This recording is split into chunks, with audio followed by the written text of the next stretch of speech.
Conceptual কেমিস্ট্রিতে তোমাদের স্বাগত। আগের দিন দুটো ক্লাসে আমি সলিউশন চ্যাপ্টার সম্বন্ধে বলেছিলাম, আর তার কিছু প্রবলেমস আমি পরে বলে দেবো, সেটা একটা ভিডিও তৈরি করবো। আজকে একটা নতুন চ্যাপ্টার ইলেকট্রোকেমিস্ট্রি শুরু করবো, যেটা খুব ইন্টারেস্টিং, খুব কনসেপচুয়াল। আর ইলেকট্রোকেমিস্ট্রির এই চ্যাপ্টার অনেকগুলো পার্টস হবে, কারণ চ্যাপ্টার অনেক বড়। তো শুরু করা যাক ভিডিওটা। ইলেকট্রোকেমিস্ট্রিকে আমি তিন ভাগে ভাগ করতে পারি।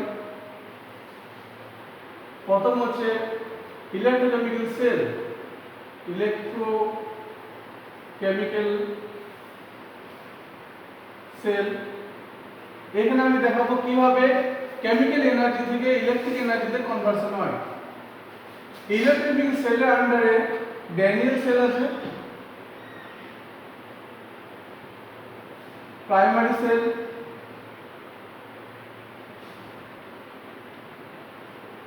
সেকেন্ডারি সেল,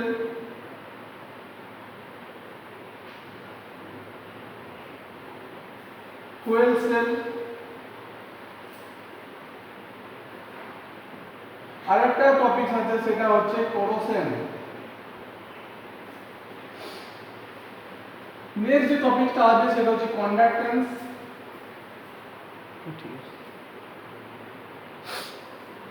এবং লাস্ট যে টপিকটা আসবে সেটা হচ্ছে ইলেকট্রোলাইসিস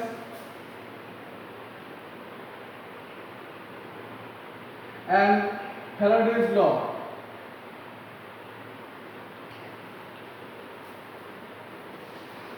আজকের ভিডিওতে আমি ইলেকট্রোকেমিক্যাল সেল সম্বন্ধে বলবো। হ্যাঁ, তো তোমরা এটা নোট করে নেবে।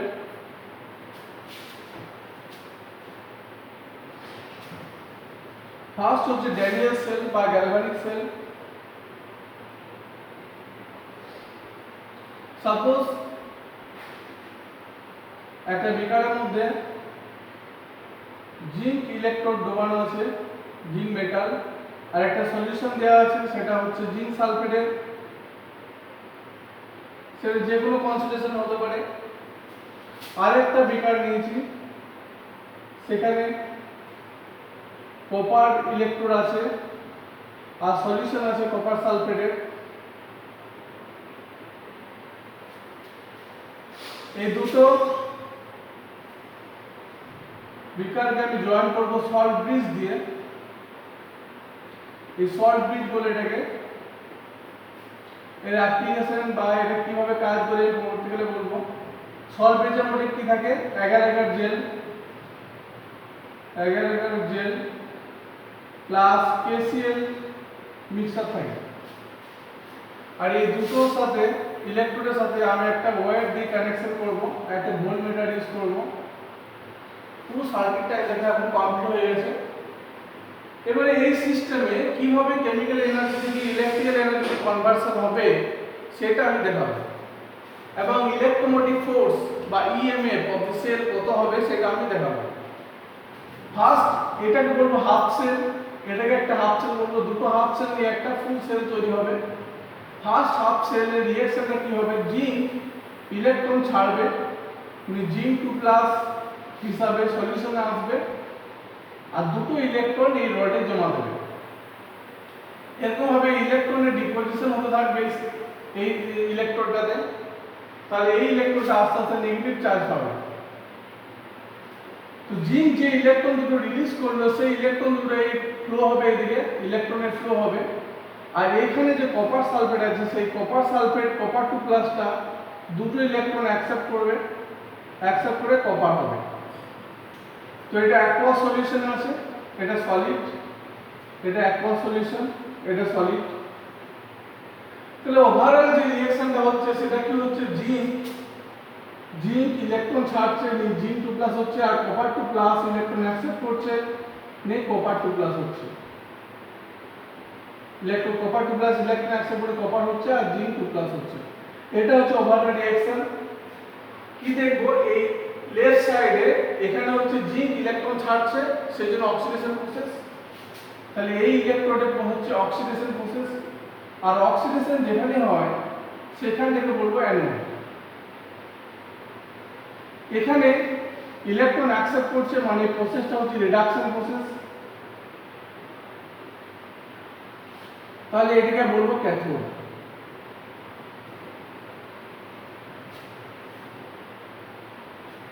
এই অ্যানোড আর ক্যাথোডের এই দুটো কম্বিনেশন তৈরি হবে এবং ইলেকট্রন ফ্লো হতে থাকবে লেফট টু রাইটে।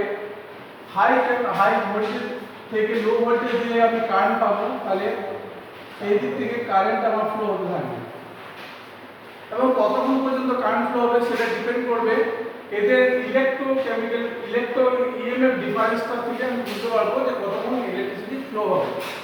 ইকুইলিব্রিয়াম পজিশন যখন আসবে তখন রিঅ্যাকশন স্টপ হয়ে যাবে, সেই টাইমে আমি কোনো কারেন্ট আর পাবো না। তো এই ওভারঅল রিঅ্যাকশনে এই ইলেকট্রোকেমিক্যাল সেলে এটাকে বলবো half cell reaction.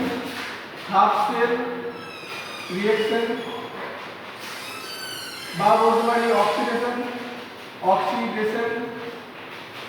Half cell reaction. এটা হচ্ছে রিডাকশন হাফ সেল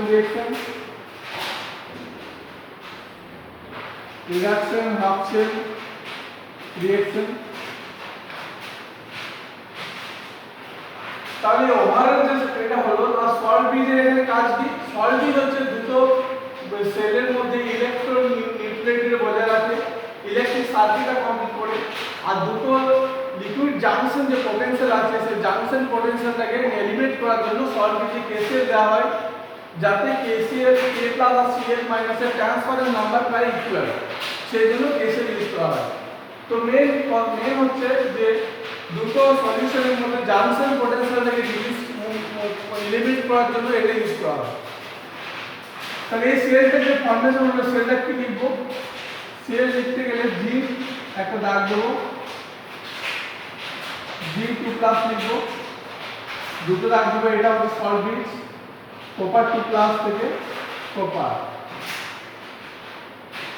এটা হচ্ছে সেল, এটা হচ্ছে অ্যাকুয়াস সলিউশন, এটা হচ্ছে সলিড, এটা হচ্ছে অ্যাকুয়াস সলিউশন, এটা হচ্ছে সলিড, এটা হচ্ছে অ্যানোডিক রিঅ্যাকশন, এটা হচ্ছে ক্যাথোডিক রিঅ্যাকশন,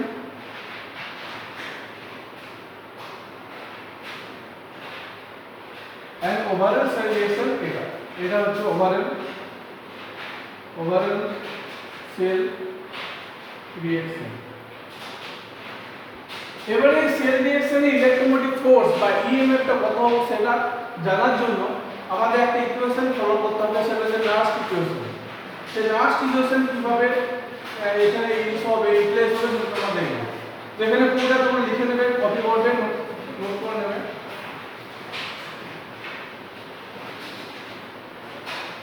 নেক্সট আসবে last equation.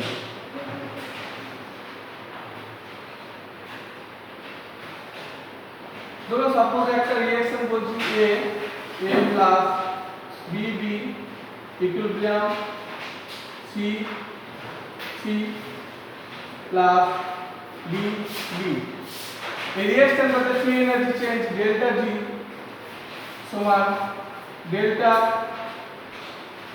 G0 plus 2.303 RT ln RT log concentration of C put to the C concentration of D put to the D by concentration A put to the A in the concentration B put to the B। concentration বা activity লিখতে পারো, activity লিখলে এটা আরো better হয়। তো concentration লিখতে পারো, কনসেন্ট্রেশন লিখে রেখে অ্যাক্টিভিটি কোএফিশিয়েন্ট দিয়ে দিতে হয়। তো এটা আমি এলিমিনেট করছি। আরেকটি ইকুয়েশন আছে, সেটা হচ্ছে ডেল্টা জি সমান মাইনাস এনএফই। এই ইকুয়েশনটা হচ্ছে একটা জেনারেল ইকুয়েশন, মনে রাখতে হবে এটাকে। ডেল্টা জি সমান মাইনাস এনএফই। তো এই ইকুয়েশনে তুমি এখানে পুট করতে পারবে, আর ডেল্টা জি জিরো নট সমান মাইনাস এনএফ ই নট। এটা হচ্ছে standard free energy change, standard free energy change.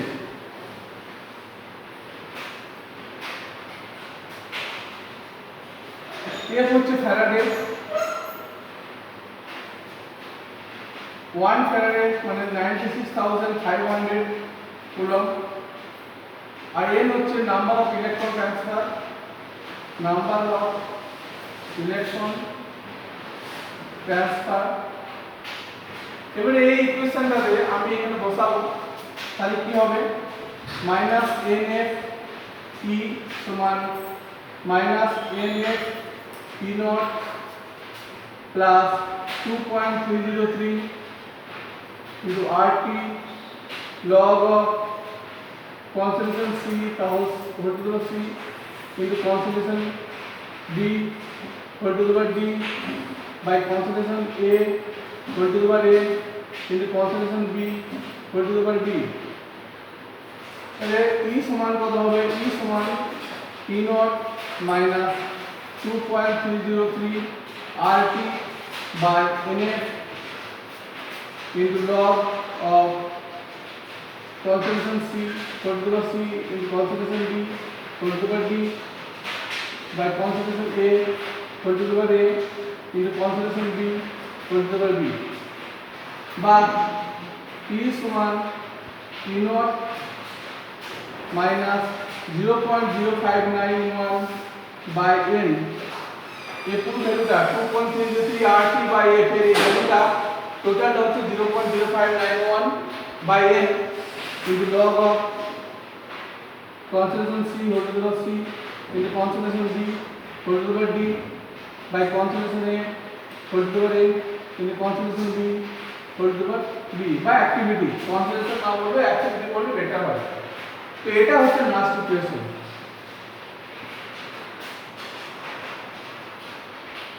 এটা হচ্ছে লাস্ট ইকুয়েশন।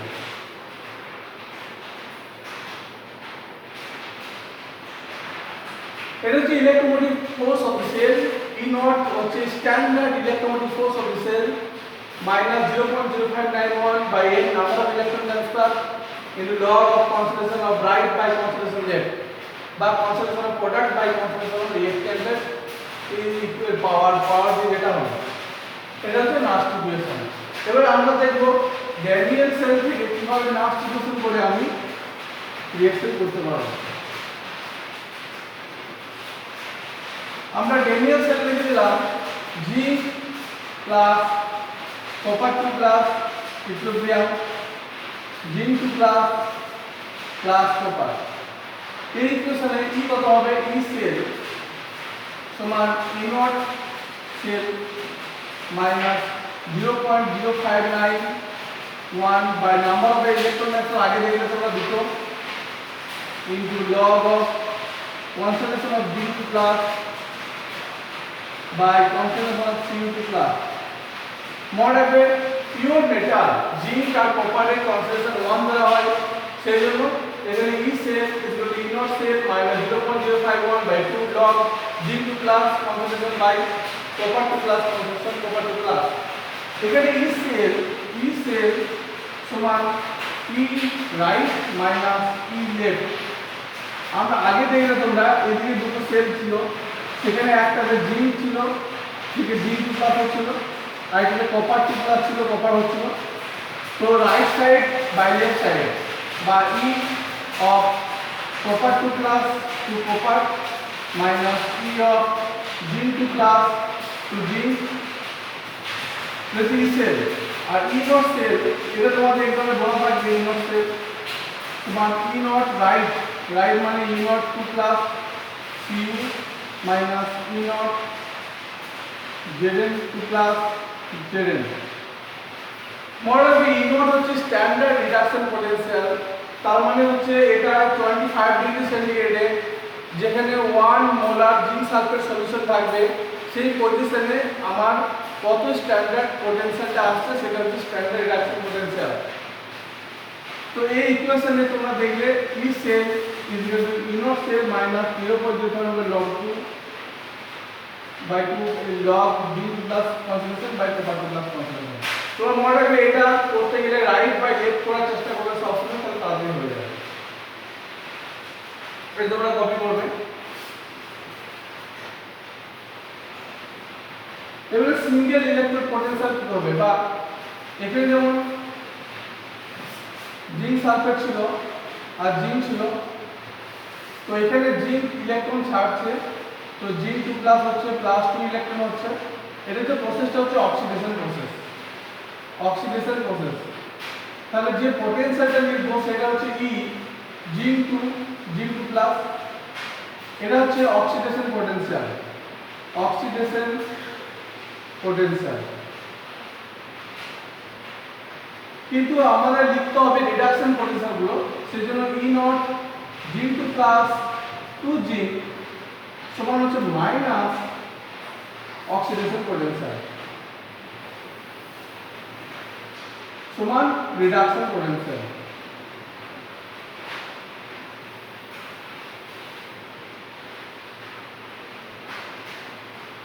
তো এই সিস্টেমে নাস্ট ইকুয়েশন যদি অ্যাপ্লাই করো তাহলে হবে জিঙ্ক 2 প্লাস প্লাস ইলেকট্রন সমান zinc, so E of zinc 2 plus zinc সমান E not zinc 2 plus zinc minus 0.059 by number of electron transfer 2 into log of 1 by Zn2 plus concentration Zn2 plus।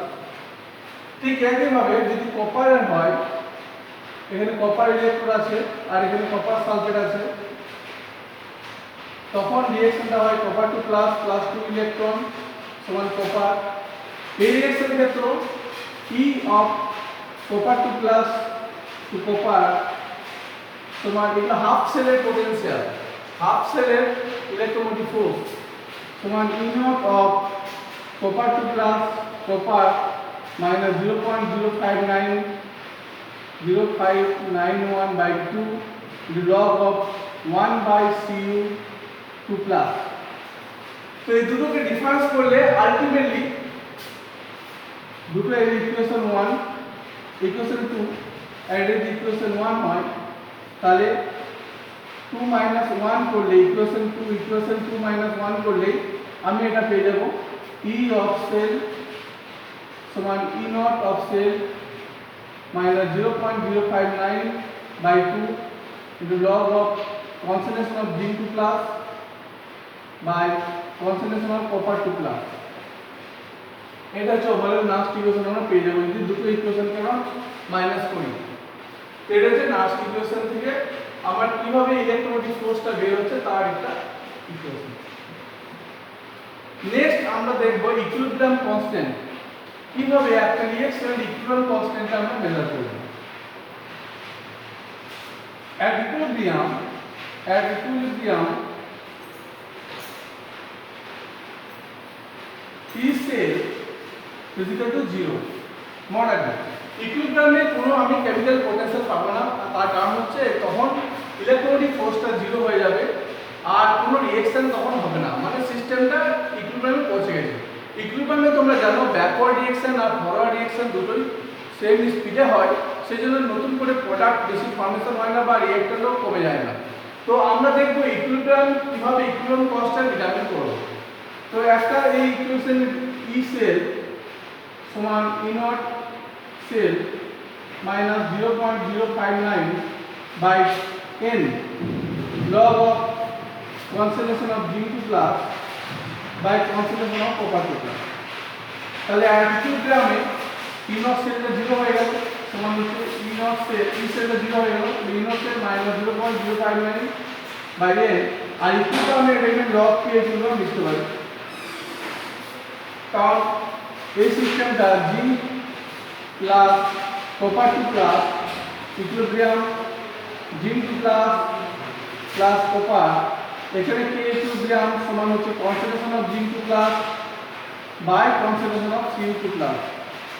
কারণ সলিডে বলে zinc আর কপারের কোনো আমি concentration 1 ধরব।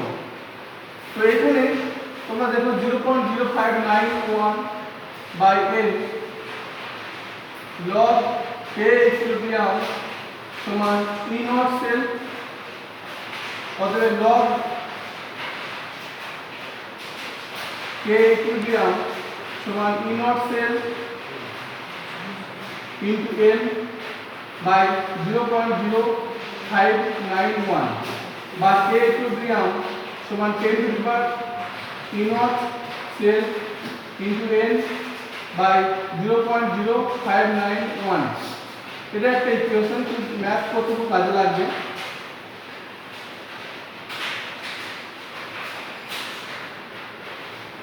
এটা একটা ইকুয়েশন ম্যাথ করতে খুব কাজে লাগে। তো এখানে তোমরা দেখে নাও ইকুইলিব্রিয়ামে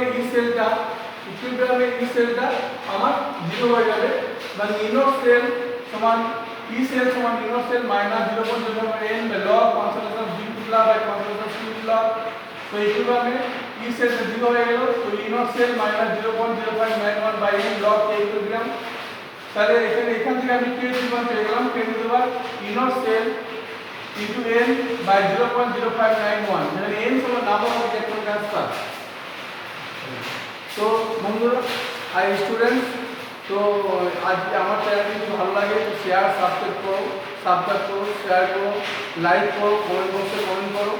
তো আজকে এই মধ্যে থাক, থ্যাংক ইউ।